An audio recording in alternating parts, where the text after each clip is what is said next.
Hello guys, good morning. Magluto po tayo ngayon ng isang madali ang pang breakfast.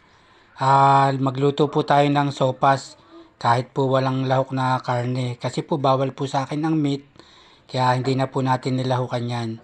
Yan po, naggisa po ako ng sibuyas, bawang, at saka po yung hotdog. Katapos po ay nilagyan ko na po ng sabaw.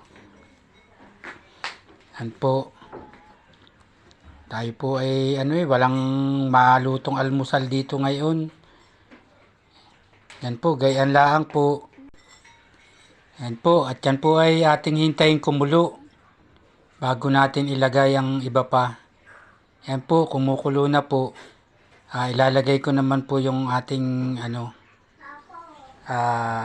lalagay naman po tayo ng gulay, yung carrots. Tapos yan pong ating sopas ay ilagay na natin para lumambot. Yan, ganyan lamang po. Hintayin po lang natin na lumambot yung sopas.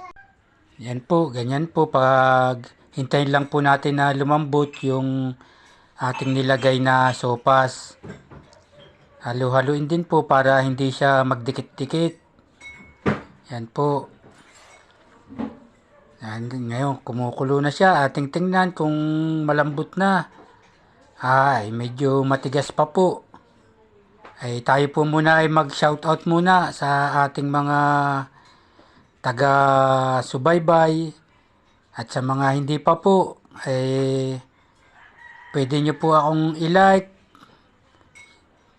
sa follow and share, subscribe na rin po aking YouTube channel para lagi po kayong updated sa aking mga bagong video.